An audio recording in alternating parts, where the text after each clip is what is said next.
Okay, dear Dhamma friends, we have come to the Sutta teaching session. So before we begin the session, we pay homage to the Buddha. Namo tassa bhagavato arahato samma sambuddhassa. Namo tassa bhagavato arahato samma sambuddhassa. Namo tassa bhagavato arahato samma sambuddhassa. Dear Dhamma friends, we have concluded basically last time about Mahasunyata Sutta, the Sutta discussing about the great emptiness, and there we discussed how one may develop, particularly based on the insight meditation, how one reach the emptiness practice, and after reaching that, how to increase that or improve that, and then dwell in emptiness. So after discussing those suttas, I thought of getting to a new topic, and that is called Salayatana Vibhanga Sutta, which is available in Majjhima Nikaya, and we can say this is the kind of discourse which is discussing about sixfold sense bases. So sense bases are another teaching that Buddha is explaining. Like he explains 5 aggregates. Now different types of explanations or different descriptions are given regarding our experience and our so-called human nature. And one exposition is what we call the 5 aggregates, 5 khanda, panchakhanda, where the emphasis is given for the mentality part. There are 4 aggregates discussing about the mental side, the mind aspects, and 1 aggregate discussing about the physical side. Rupakhanda, the rupa or the form aggregate, discuss about the materiality, and then the Vedana, feeling, Sanya, perceptions, then Sankhara, the formations, and Vijnana, the consciousness. So those 4 aggregates are dealing about the mental aspects. On the other hand, when we consider the sixfold sense bases, there are much emphasis is given for the physical side, where 5 components are dealing about 5 senses, 5 physical senses, and 1 component is dealing about the mental side. That is, say for example, eye, ear, nose, tongue, body. So those 5 are dealing about the physical side with their corresponding counterparts, or the outside elements, outside sense bases. And then the last one, that is the mind and the mind objects, are dealing with the mental side. So certain people actually require these different kinds of explanations, because their attachment is quite different. Some are entangled mentally to various aspects in the mind, so they need fair classification, fair description, more information about the mind. So they need to clarify those things. They need to remove whatever the doubts, perplexities regarding the mind. But for certain others, actually the problem lies in the physical side. So sometimes they really like the body and they really give more emphasis to the body. They consider more about the body as a self, a person. The body is myself. So such kind of wrong view has to be eliminated by systematic understanding of the bodily components. And for that, Buddha described various teachings. Say for example, in Satipatthana Sutta, you know that 32 parts of the body is explained, so that one would be able to understand in one sense about the anatomy of the body, and on the other hand about the loathsomeness of the body. And when one reaches further into the elements meditation, more and more subtle aspects of the body one can be able to recognize practically, not just through theory. Even through practically one can recognize the operation of 4 elements. And when it comes to these 6 sense bases, another analysis is going on regarding the body and the mind, and there are fair amount of understanding here in Salayatana Vibhanga Buddha tried to give us. So that is what we are going to explain or discuss, because is much relevant to our practice, and again to eliminate whatever the self view we have related to the body. Now if we consider the sutta now, so Buddha himself directly start explaining this sutta. Sometimes there are certain situations or certain incidents. Due to that incident, Buddha starts preaching. But here, Buddha, without any particular incident, Buddha seems to have thought that this information are quite useful to the monks. So therefore, he started explaining about 6 sense bases. So sixfold base. So this is 6 sense bases are the main category, and around that there are many other categories are explained. And here the Salayatana Vibhanga. Vibhanga means the exposition, and Salayatana are the 6 sense bases, sixfold base. And now Buddha explaining one by one. So actually at the beginning Buddha give some sort of a summary or the titles of the whole sutta. There he mentioned there are 6 internal bases should be understood, and then 6 external bases should be understood. Then 6 classes of consciousness has to be understood. Then 6 classes of contact should be understood. The 18 kinds of mental exploration should be understood. Then 36 positions of beings should be understood. So these are in a way the expositions explained in this sutta. Internal bases, external sense bases, their corresponding consciousness, their contacts, and then the resultant mental explorations, and how beings located or whereabout in 36 ways. And after mentioning that, he is considering there are 3 foundations of mindfulness, which is completely different from the 4 foundations of mindfulness described in Satipatthana Sutta. So here we come across another type of 3 foundations of mindfulness, particularly related to the teachers. And then Buddha mentioned that he is kind of the person with those 3 mindfulness bases, and therefore he is uncomparable teacher. So this is just the brief introduction to the sutta, and then he is going one by one explaining each aspect what he has described. So 6 internal bases should be understood. So this is the first statement. So this is the first theoretical part we need to understand, and this is already most probably most of us are aware of. Actually all these things are within ourselves. So these are not very philosophical, very dogmatic kind of teachings. Rather, this where Buddha talking about of ourselves, what we call as me, myself, I, he, himself, or you, yourself, and all these things we can categorize, we can explain once we understand these theoretical explanations.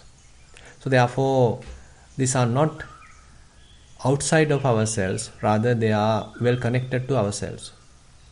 So 6 internal sense bases are nothing but eye, ear, nose, tongue, body, and the mind. And there we call them as a sense base, because based on that, so we operate with the outside, we sort of communicate with the outside, we deal with the outside. And not only that, based on that we are continuing our thinking proliferation, and the whole episode is blooming out because of these sense bases.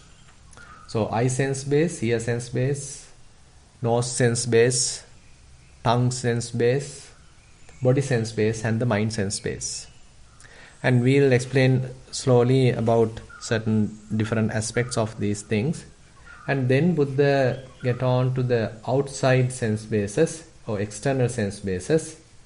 So there the corresponding sense bases are there. So for example, for eye sense base, the corresponding outside sense base or the external sense base is forms or sights. For ear, the outside external sense base is the sounds. And for the nose, outside sense base is the odor. Then for tongue, outside sense base is the flavors or the taste. Then for the body, external sense base, the corresponding external sense base is the tangible, so the tactile sensations. And for the mind, the external sense base is the mind objects. So typically when we consider form, sounds, smells, odors, or smells, then tastes, and then the tangibles, so we can recognize them as completely external, and they are sort of dealing with our internal sense bases through their apparatus. But on the other hand, when we consider mind and the mental objects, we feel them like they both are like internal. But here for the classification, we can understand the mind and the mental objects we can consider as two separate things. And mind is one form, we can say, which is cognizing, knowing, and to that knowing there are certain external phenomena coming up, popping up, and those we consider as mental objects. And that part is quite interesting because it has certain additional features when compared with the previous sense bases. Now, the other one Buddha now going to explain are the sixfold consciousness, which are actually being conditioned because of the corresponding sense base, actually the internal sense base and the external sense base. Say for example, when we consider eye consciousness, the two prerequisites for eye consciousness to arise is eye and the form. So when eye and form is available, and on top of that when light and the attention is also available, then there is the possibility of eye consciousness to arise. So we can understand this eye consciousness is completely a dependent phenomena. It is not something self-sustaining or self-arisen phenomena. Rather, it is something completely a dependent phenomena. If there is no form, there can't be any eye consciousness. If there is no eye, there can't be any eye consciousness.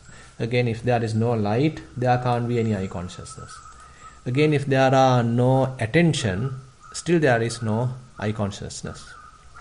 So therefore, at least these four conditions are to be satisfied in order for the eye consciousness to arise.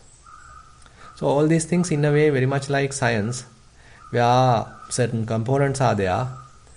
When they happen all together at the same instance, when their presence is there, then the corresponding result may arise. So we are talking in a way about the cause and effect, paticcasamuppada. So eye and the form are the most important two factors causing eye consciousness. This light and the attention are also necessary. And similarly, if we consider ear consciousness, sounds and the ear are a must to arise ear consciousness. And again, there are the attention also needed, and some sort of medium is also needed for the sound to transmit. All those four requisites are needed. So among them, ear and the sound are essential. And on the other hand, if we consider nose and the smells, or nose and the odors, so those two are prerequisites, are a must to arise nose consciousness. And similarly, the attention also has to be there, and again a medium should be there. Then if we come to the tongue and taste, or tongue and flavor are must in order to arise tongue consciousness. Attention also should be there, and again a medium should be there. If we consider the body and the tangibles are a must to arise body consciousness. And again, actually these consciousness, actually we'll come to that later. So body and the tangibles are necessary to arise body consciousness. Again, the attention should be there, and the touching has to happen. So likewise, certain prerequisites are there for the consciousness to arise. Interesting part is mind and mind objects. When mind and mind objects are there, the mind consciousness arise. And for the mind consciousness, we can say name and form, nama rupa, are also necessary. But anyway, the most important part is the mind and the mental object. Then the mind consciousness arise. Now these things actually explored or explained in the Sutta Pitaka. Say for example in Dutiya Dvayang Sutta, Buddha mentioned that each and every consciousness arises due to two reasons mainly. So that is the eye and the form necessary for the eye consciousness, ear and sound necessary for ear consciousness, nose and smell necessary for nose consciousness, then tongue and flavor necessary for tongue consciousness, body and tangibles necessary for body consciousness, mind and mental objects are necessary for mind consciousness. So this terminology, if we consider the consciousness, eye consciousness, ear consciousness, nose consciousness, tongue consciousness, body consciousness, mind consciousness, so they are termed or labeled depending on their corresponding faculty, corresponding place. And on certain other suttas, Buddha explained that like a fire kindled because of certain raw material or different kinds of fuel, so and then it is termed based on that fuel. For example, if there is a fire because of say fuel, say petrol or diesel or whatever it is, then we can call it as a petrol fire. If there is a fire because of wood, then we can call it as a wood fire. If there is a kind of a fire rising due to some other reason, so we can call it, suppose there is a bush fire because of various trees, bushes, then we call it a bush fire. So depending on that fuel, the constituent, the corresponding or the resultant fire is named. Similarly, Buddha mentioned, so eye and form are the prerequisites. Depending on their name, the eye consciousness is named. So likewise, these are in a way for easy understanding and for us to classify the whole situation. Actually, we don't know these things. We simply go through the whole process without much knowledge, and we consider ourselves as a person, myself, I am. So those are in a way the wrong understanding or wrong views we basically have. And now Buddha is trying to explain what is really going on without just being trapped in the experience. Rather, now Buddha is trying to analyze what is internally happening, what are the fundamental reasons, going to the most preliminary states. And then Buddha explains about the contact. Now if we consider eye and the form, the eye consciousness happen, and this generation of eye consciousness happen again and again. So it's a very rapid process. It may not take long time. It doesn't even take a second or millisecond to arise eye consciousness. It's very rapid, extremely rapid. So when eye and form is there, when they come in line, and when the attention is available, when the light is available, the eye consciousness arises immediately. So this arises again and again. For the second time, eye consciousness arises. For the third time, eye consciousness arises. For the fourth time, eye consciousness arises. So what happens is we feel like eye consciousness is available even with the eye and form. We forget that eye consciousness is dependently arisen because it is available. It's readily available. We actually forget and we miss in a way the complete operation. And on the other hand, in certain other suttas, Buddha explained that the operation of the eye consciousness being hindered or being covered because of craving. In Majjhya Sutta, for example, the external sense bases and the internal sense bases are the two extremes or two ends. In middle are the consciousness. But the operation or the availability or the presence of consciousness is very much covered because of craving. The craving always binds ourselves with the internal and external bases, forgetting about the operation of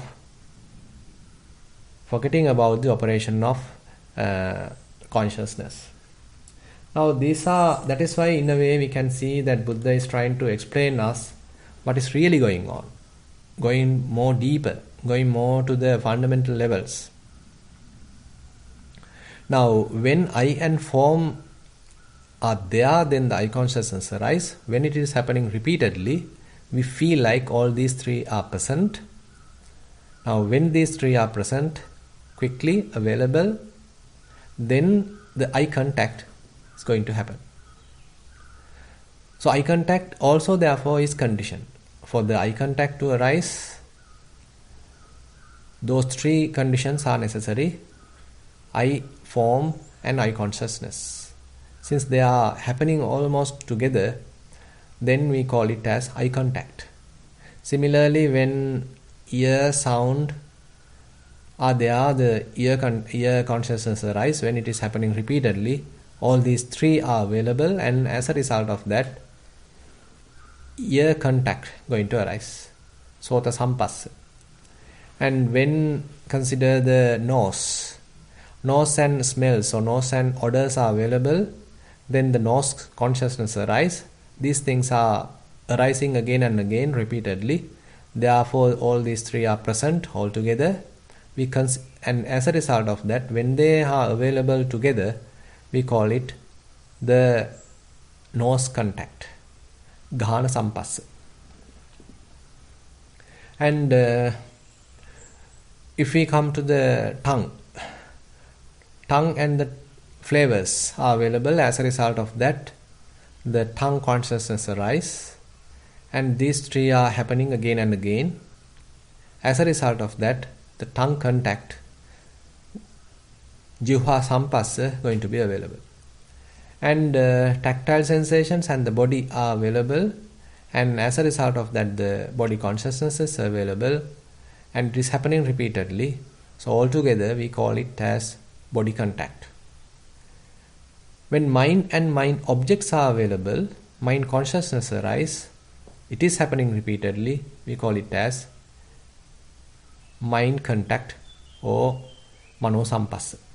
Now I like to show this in a diagram like this, so it is easy to understand.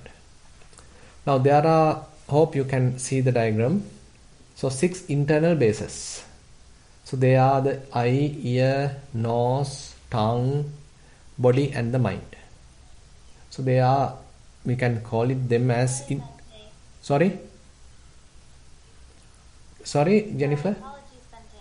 Okay, now we can see the. I see. Now we can see the diagram. Before we were just looking at the PDF. I see. And also, Bante, I think the internet connection is breaking up on your side. I see. What to do then?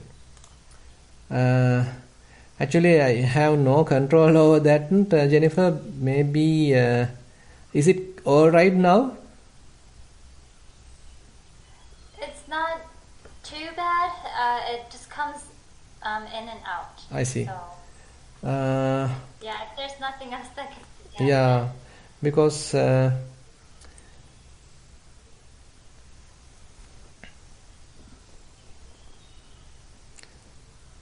I hope I can continue with the present situation. Do you want me to change it and see? I am a bit doubtful about it, by the way. Can you hear me, Jennifer? I think it's okay to continue, Bante. Right, right. Yeah, just speak slowly. Okay. Fine. So as shown in the diagram, so 6 internal bases: eye, ear, nose, tongue, body and mind. So those are the 6 internal sense bases. And there are corresponding external bases as well. For eye, the form, ear, sound, nose, smell, tongue, taste, body, touch, and mind, dhamma. Now the interesting part is about the mind. If we consider all these 6 phenomena, eye can only deal with form, ear can only deal with sound, nose can only deal with smell, tongue can only deal with taste, body can only deal with tangibles. For example, ear can't deal with forms, ear can't deal with smells, ear can't deal with taste, ear can't deal with touches, but it can deal only with sounds. Similarly, eye can't deal with sounds, can't recognize smells, can't recognize taste, can't recognize touches. It can only recognize forms. So likewise, if we consider these 5 internal sense bases, their operation is very limited. So they have their corresponding counterpart, external sense base, that's all. They are not mixing up. But when we consider the mind, so its main object is Dhamma, that is the mental objects, and actually it has some components coming from forms, sounds, smells, tastes and touches, and internally generated mental objects as well. So therefore we can say mind can operate on all 6, not only mental objects. So these mental objects can have certain signs, imprints coming from forms, coming from sounds, coming from smells, coming from tastes and coming from touches. So therefore the operation of mind is more complicated, and therefore it is sometimes analyzed in more detail in Abhidhamma, talking about different mental processes, chitta viti. So likewise the operation of mind is little complicated. But on the other hand, we don't need to go much into detail, because as insight practitioners, what we need to know is how to recognize different signs appear in the mind, different thoughts appear in the mind, different emotions appear in the mind, and the requirement is to purify the mind. And we learn all these things, all these theories, even though they appear like more profound or more detailed, ultimately we have to throw away. So that is something that we like to highlight, because all these knowledge are there for us to understand ourselves and ultimately to leave it aside and keep the mind very clean, very purified, quite lighter, free from any perceptions, free from any signs. So therefore knowledge should not be available for arguments or any kind of a debate. Rather, it is for us to purify our minds. So therefore Buddha's teaching, especially Buddha mentioned, are there for the purification, are there for the crossing over to the other shore. And therefore we don't need to go extreme details. Rather, if we can understand at least in the fundamental level that how it is happening, and we are able to be mindful about what is going on in the mind particularly, and then we can purify the mind. So that is the most important thing. And when eye and form are there, the eye consciousness arise, ear and sound cause to ear consciousness to arise, nose and smell causes to nose consciousness to arise, tongue and taste cause to tongue consciousness to arise, body and touch cause to body consciousness to arise, and mind and Dhamma cause to arise mind consciousness. So there are 6 classes of consciousness. And similarly, when all these 3 are present altogether, the eye contact arise. Similarly, the ear contact, nose contact, tongue contact, body contact, mind contact. Actually, I like to combine here another sutta where Buddha explained the operation of 6 sense bases with a very beautiful simile. That sutta is called Chappanaka Sutta, available in Anguttara Nikaya, available in Salayatana Samyutta, another area dealing with 6 sense bases. So there Buddha explained the typical mundane operation of six sense bases are like six animals. And these six animals are quite different. And the animals mentioned by the Buddha are snake, crocodile, bird, a dog, a fox, and a monkey. Now, if we consider the snake resides in a snake hill, ants hill, and therefore it is always trying to go there. If there is any kind of a danger, it is always going to this ants hill. So that is his dwelling place. And his behavior is quite different, and the way it is walking is quite different. How he is moving is quite different. And we know it is a serpent. So the snake is one animal Buddha is considering. And the other one is a crocodile.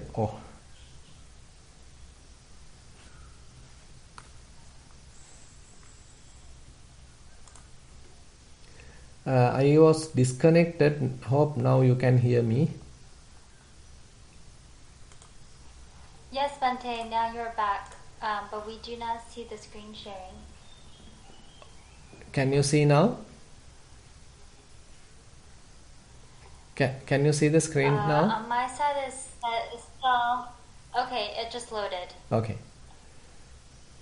Right, it seems like internet has some issues. Person can now see your application. Okay. Now, Buddha is explaining these six sense bases with a very beautiful simile. That is what I was explaining. It is available in Chappanaka Sutta. The different kinds of animals. The first animal Buddha is taking is the snake. So a snake, if we consider its dwelling place is the ants hill, and always if there is any danger, it is going to this ants hill. Now Buddha explains the operation of six sense bases with a very interesting simile that is related to six animals. And their behavior are quite different. The animals' behavior are quite different, and the animals taken therefore are completely different animals. Now the animals Buddha have taken are snake, crocodile, bird, and then a bird, and then a dog, fox, and a monkey. So you can see all animals are entirely different. If you consider snake, its dwelling place is the ant hill, and whenever there is a danger, or if it wants to take a rest, it will go into the ants hill. And then crocodile, on the other hand, dwelling in the water, and if there is any danger, or if he want to take a nap, he's going to the down deep into the water. And its prey also is different. And if we consider the bird, so bird's dwelling place, or we can see its the movements are in the sky. So always it prefers to stay in the sky. So if there is any danger, it quickly fly to the sky. And the dog, on the other hand, it prefers to stay in a village or in a house. So therefore it's always going towards a village. It doesn't want to stay in a forest or in the water. Rather, it wants to go to a village. Now, fox, on the other hand, Buddha mentioned, it eats corpses, carcasses. So as a result of that, it likes to stay or dwell in a cemetery. And the monkey, on the other hand, it always wants to jump one branch to the other branch, so it likes to stay in the forest. So its dwelling place is the forest. Now, the simile Buddha explained is that somehow we bind all these animals from their neck, and the other end or other end of the rope what we have used are bound together. So hope you can understand what the simile is mentioning. So say for example, snake is bound to a rope, then crocodile is bound to a rope, bird is bound to a rope, dog is bound to a rope, fox is bound to a rope, and the monkey is bound to a rope, and the other end are bound together. So now there's an interesting situation. Now all six are trying to pull to their different sides. And Buddha mentioned now, whenever snake is powerful, then everyone is being driven to the ant's hill side. Because the snake likes to stay in the ant's hill. So everybody, without their consent, without their they are being dragged towards the ant's hill because the snake is more powerful. On the other hand, whenever the crocodile is more powerful, all the other five animals are being drawn towards the water because now crocodile is going towards the water. When bird is more powerful, it is now flying towards the sky by dragging all the other five animals. So you can imagine kind of a picture how the operation is happening, how these six animals are struggling or fighting. Whenever the dog is more powerful, it is dragging everyone towards the village. Even though the other animals have their own wishes, have their own dwelling places, but unfortunately now the dog is more powerful, now it is dragging everyone towards the village. Now whenever fox is more powerful, it is dragging everyone towards the cemetery.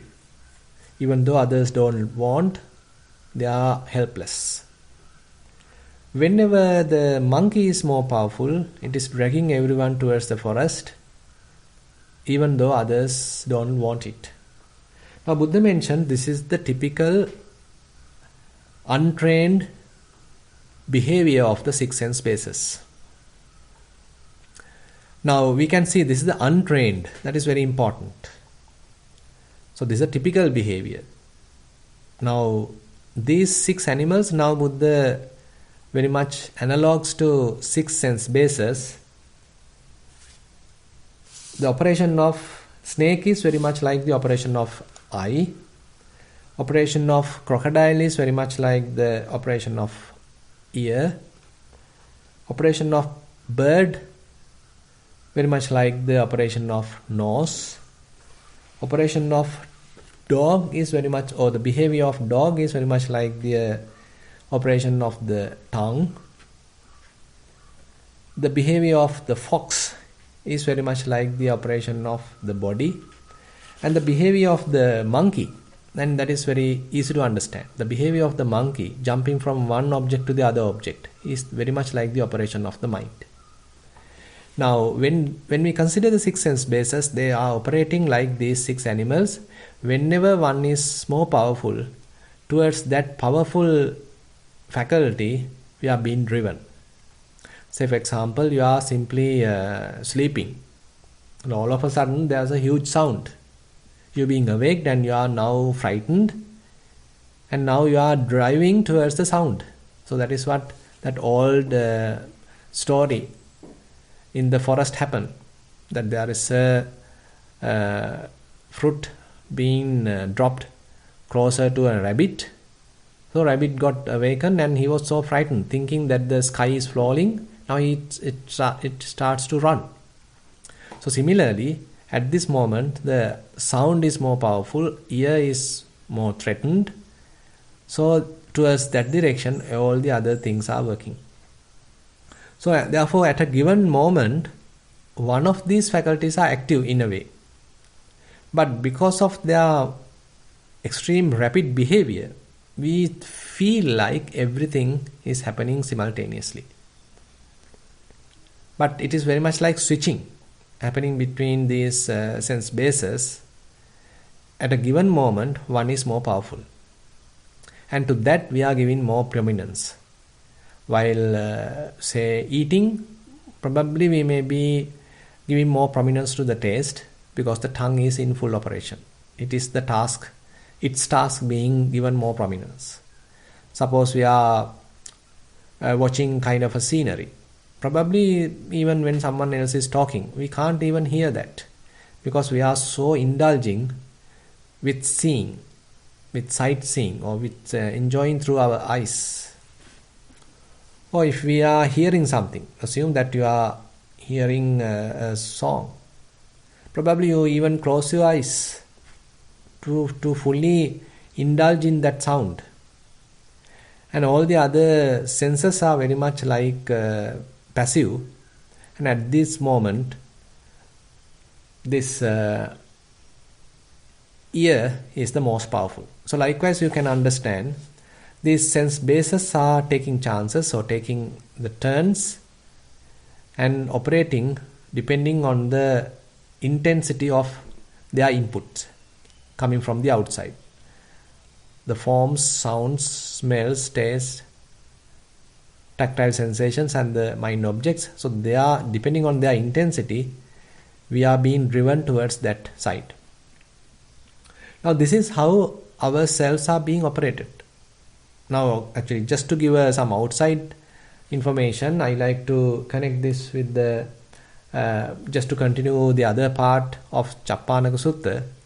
And there Buddha mentioned, rather than allowing these six sense bases to operate like this, the more vulnerable, more ungovernable way. So now Buddha help us to sort of restrain those six sense bases. The remedy or the solution he is proposing is mindfulness. So instead of binding all these six animals together, now the alternative Buddha suggesting is bind everyone to a strong post.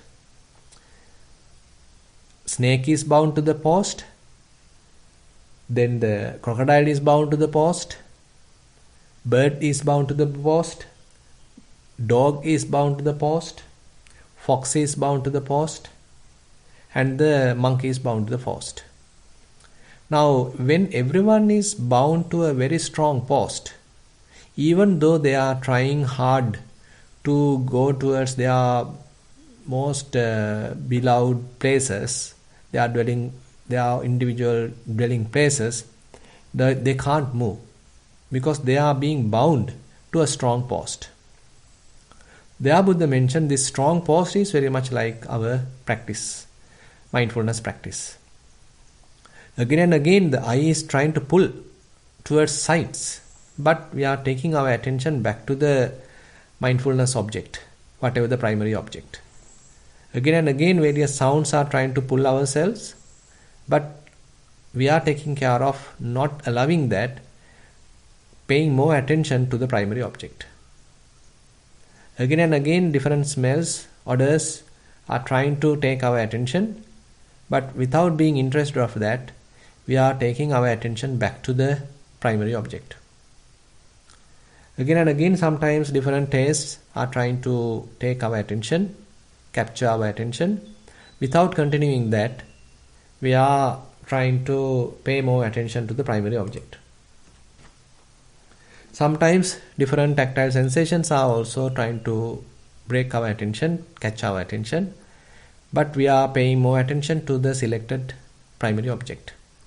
Different thoughts may be coming, different signs may happen in the mind, but without going on to the mental proliferation, thinking, we stop there and we try to pay attention to the primary object. So primary object is the strong post.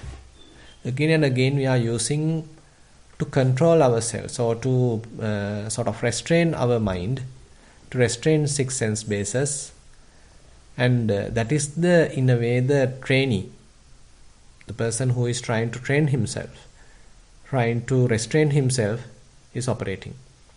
So therefore in this Chappanaka Sutta Buddha mentioned that is the behavior which is more useful, trained behavior or restrained behavior. Otherwise we are being driven by the senses and we are very much like slaves. Wherever direction they are pulling ourselves and we being simply participating. We being simply victimized to that process. Now I think I can conclude today's Dhamma sermon with this information, and this sutta is pretty long and we can spend several days discussing this, and some more theoretical aspects are explained in this sutta, and slowly we'll go through and we'll understand the different teachings and how to incorporate those into our practice.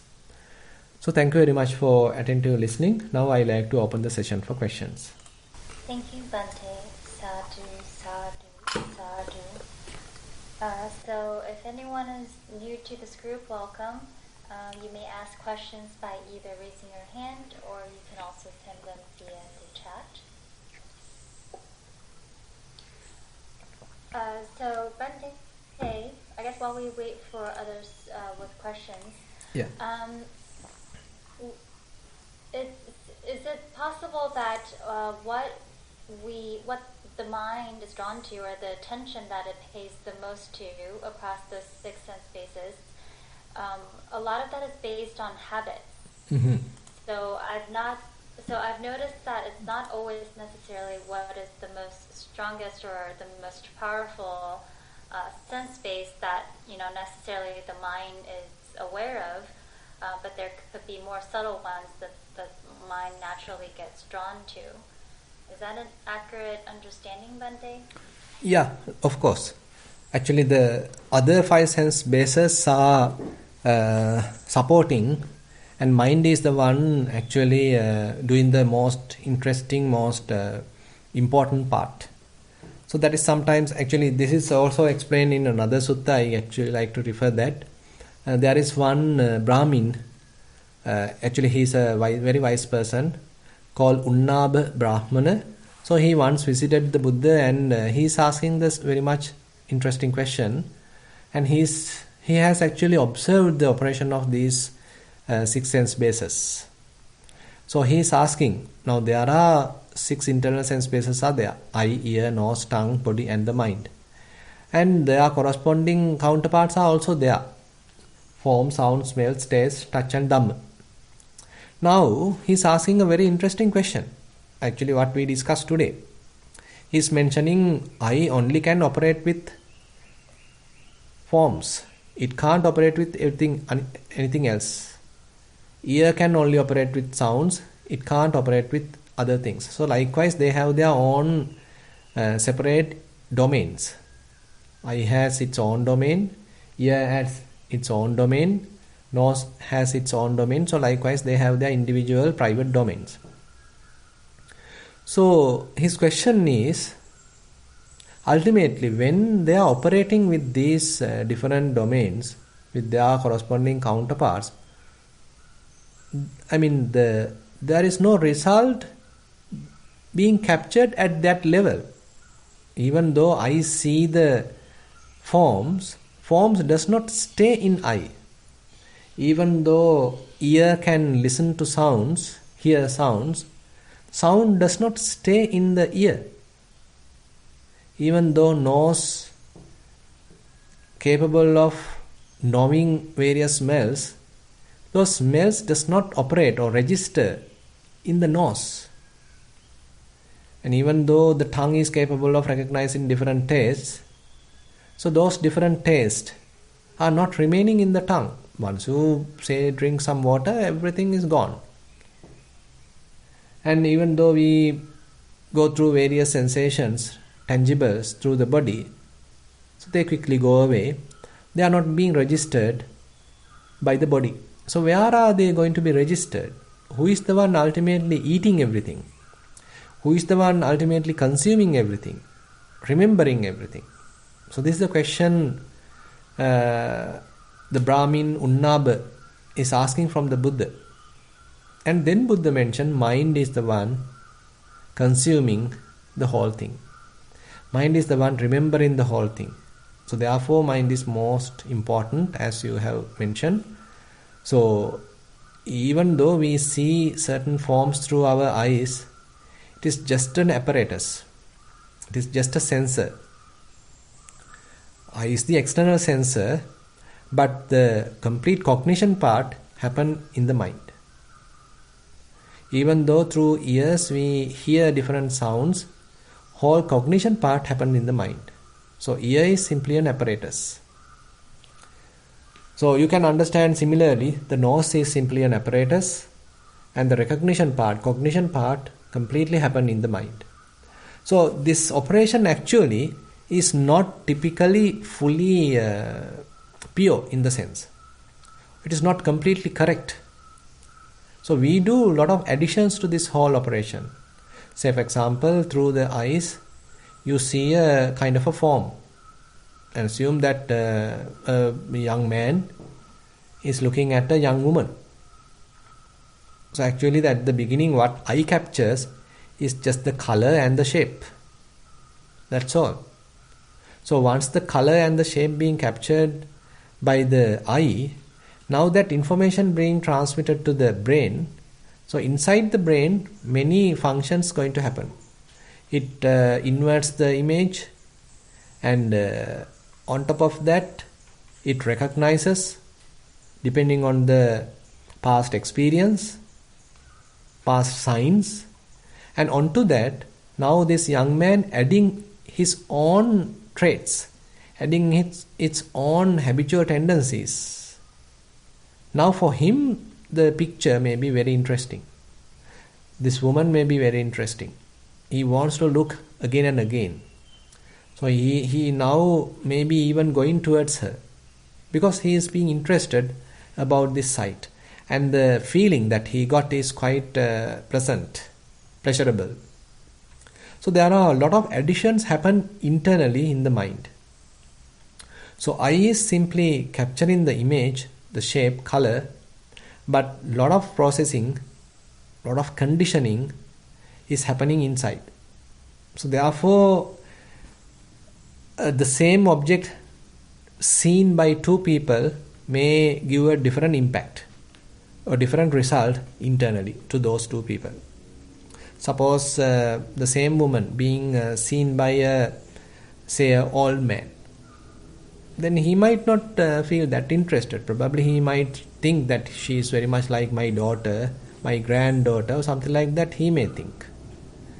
So therefore the experience is completely conditioned depending on the person. So that is the interesting part that we need to understand. So the training is therefore to recognize that conditioning part, to understand the adding part, constructing part, what we do internally, how we construct, how we prepare after we recognize the information, after we decode the information. So what you said is quite correct, Jennifer. So lot more is there to do therefore in this cognition part. Thank you, Bhante, for the wonderful explanation. I'd like to invite Vibhanga to ask next question.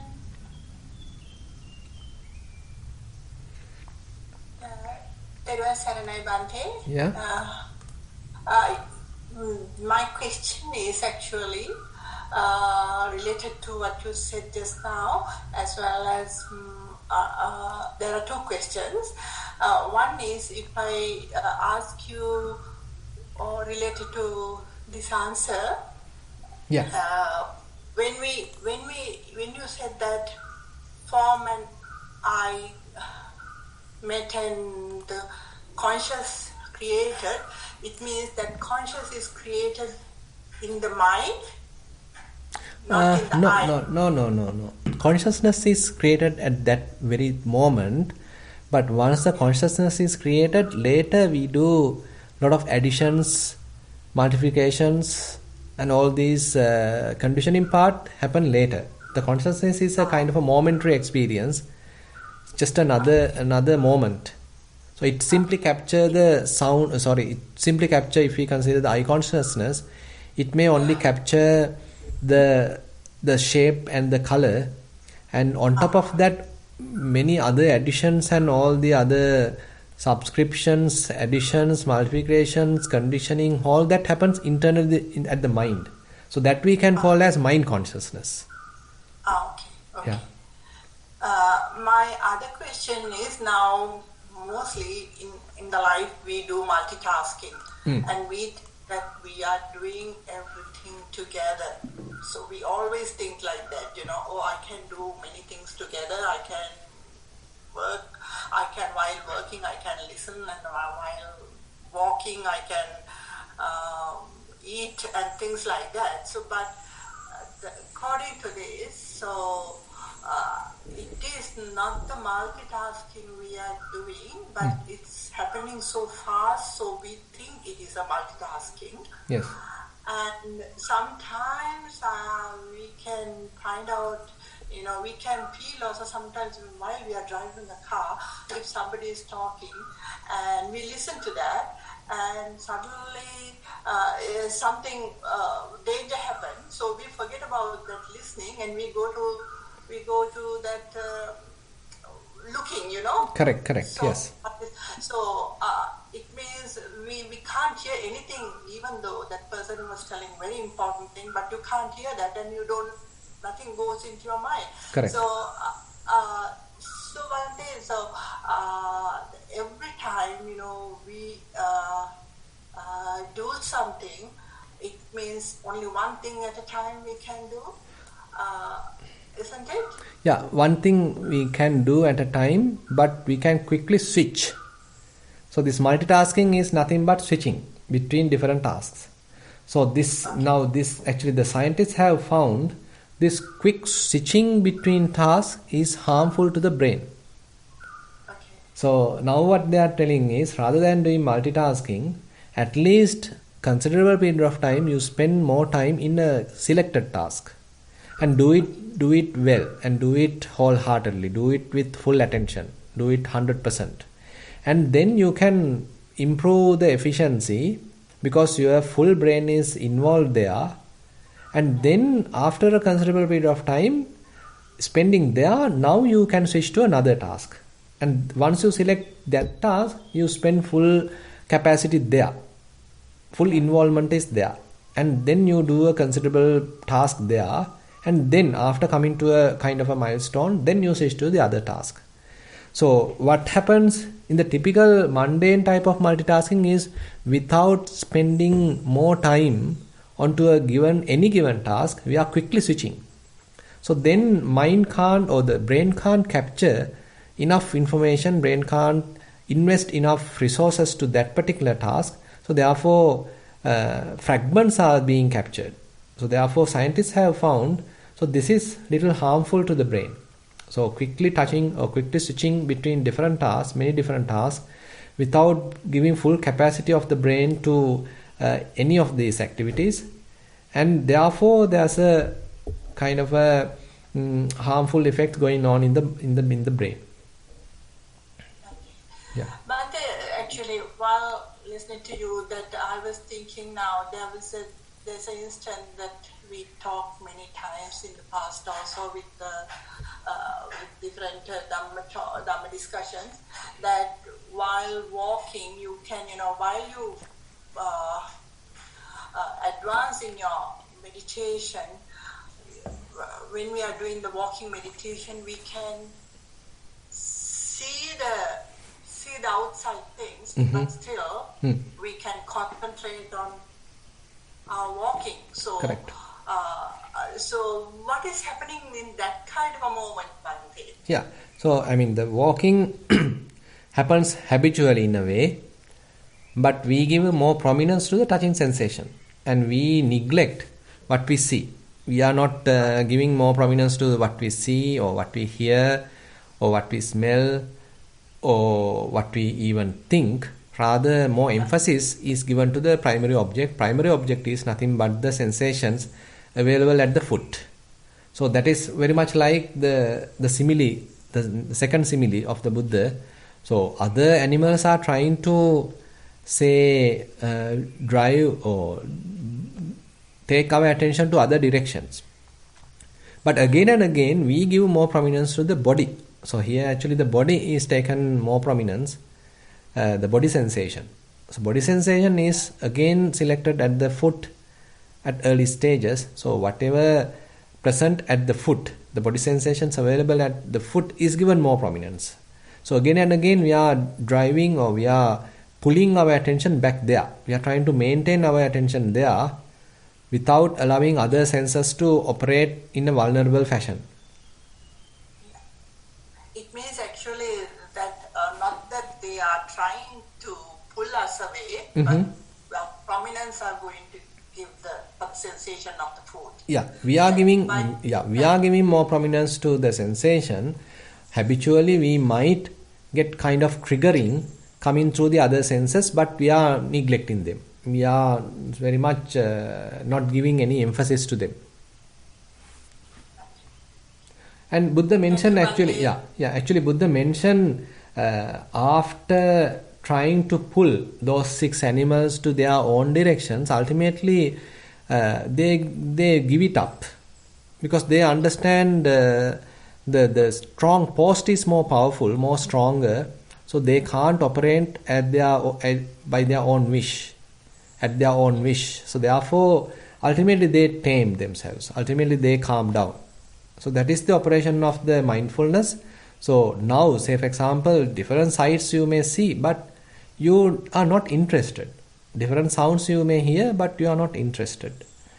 Different smells may be available, you are not interested. Different thoughts may arise, but you are not interested. But you are interested only onto the selected part, selected object. So that is the sensations happen at the foot.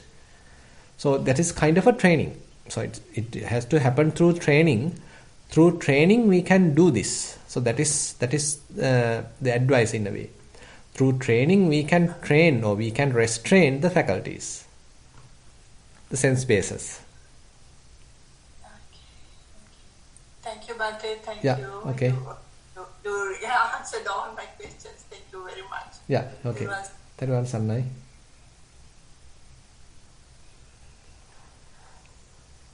Bhante, while we wait to see if there's additional questions, I received an email from a yogi.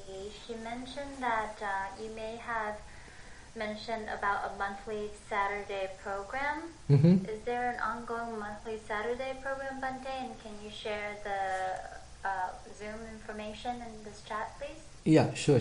Or via email, whichever is easiest. Yeah. So actually monthly Saturday program, actually one happened at Nissarana, actually organized by Mr. Lakmal, and another happened through Zoom, organized by Ms. Shalika. So actually I think the Saturday Zoom program I'll share with you. Then Saturday Nissarana program is available at the in our website. Actually it is happening on next Sunday. Sorry, next Saturday. Coming Saturday we'll be conducting that. So I will try to share with you the information of what you call going to do this time through the Zoom. Okay, thank you. Yeah.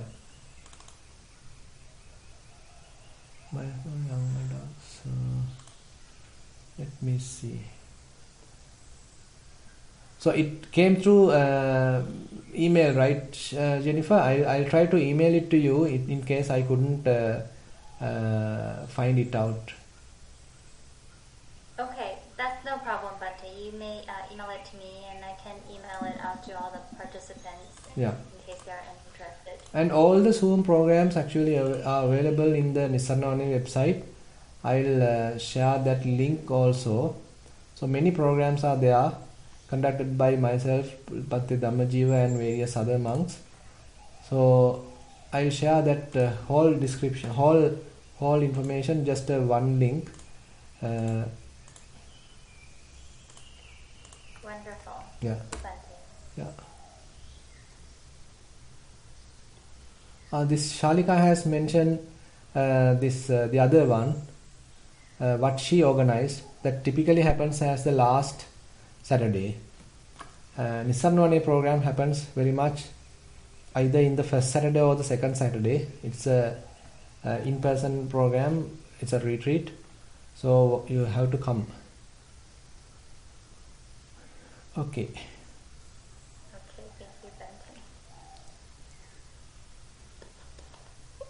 Okay, I think that's all for the today's program. If there is no any other question, we can wind up the session. Yes, there are no more questions, Bhante. Okay, fine. Then I'll wind up the session. So we have spent fair amount of time discussing Dhamma, and then